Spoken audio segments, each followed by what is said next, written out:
এই মুহূর্তে স্ক্রিনে যে লেখাটি দেখতে পাচ্ছেন একটু অ্যানিমেশন হচ্ছে, লুক লাইক 3D দেখা যাচ্ছে। হ্যাঁ, 3D তে একটু লুক এভাবে কিভাবে করবেন আফটার ইফেক্টে, জাস্ট একটি মাত্র আপনার ইফেক্ট ইউজ করে সেটি কিভাবে করবেন। সো এটাকে প্রথমে আমি ডিলিট করে দিচ্ছি। হ্যাঁ, এখানে যে কম্পোজিশন, একটি নিউ কম্পোজিশন করতে হবে।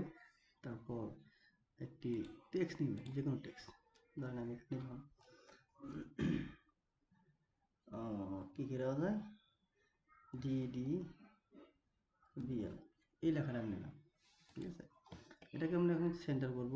এই যে পিন বিহাইন্ড টুলস, কন্ট্রোল চেপে ধরে জাস্ট ডাবল ক্লিক, লেখা এটা কিন্তু সেন্টার চলে আসবে। এখান থেকে অ্যালাইনমেন্ট করে নেব। এই লেখার উপর এটাকে আমি ডুপ্লিকেট করে নেব, কন্ট্রোল D দিয়ে ডুপ্লিকেট। এখন উপরের পার্টটা সিলেক্ট করে এখানে কি করতে হবে, ইফেক্টে যাব। ইফেক্ট থেকে ডিজর্ট থেকে ব্লেন্ডার অপশন হবে। হ্যাঁ, তারপরে এই যে ব্লেন্ডার যে অ্যামাউন্ট আছে, ঠিক আছে, এটা কি করবেন, প্রথমেই এটা অন করে দিবেন, টাইমারটা অন করে দিবেন। তারপরে কন্ট্রোল শিফট চেপে ধরে রাইট অ্যারো ক্লিক করবে, একটা দুইটা। এখানে দেখতে পাচ্ছেন যে আমার টাইমলাইনে কিন্তু 2 স্টেপ সরে আছে। এখানে এসে আমি কি করব, 7। Okay, then after that control shift চেপে ধরে একটা রাইট অ্যারো, দুইটা।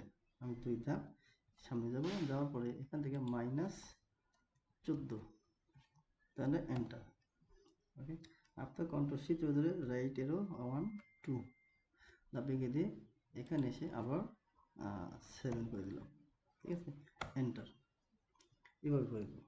ঠিক আছে, এভাবে after control shift right arrow 1 2, ঠিক আছে, দিয়ে এখানে এসে যদি আমি আবার -14 দিই, এন্টার।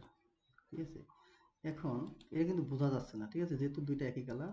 সো উপরের লেয়ারটা আমি কিন্তু ইফেক্ট অ্যাপ্লাই করছি এবং উপরে সিলেক্ট করে এখান থেকে আমি কালারটা আমি চেঞ্জ করে দেবো।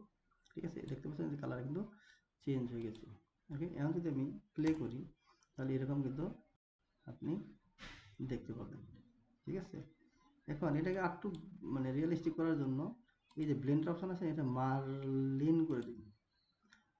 ঠিক আছে, মার্লিন করে দিবেন।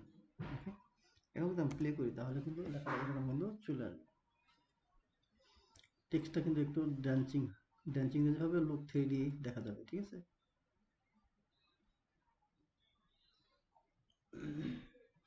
এভাবে চাইলে কিন্তু আমরা নিজের মতন করে ডিজাইন করে নিতে পারি, টেক্সট অ্যানিমেশন করে নিতে পারি। ঠিক আছে, সো গাইস, আজকে এই পর্যন্ত, দেখা হচ্ছে পরবর্তী ভিডিওতে। ধন্যবাদ।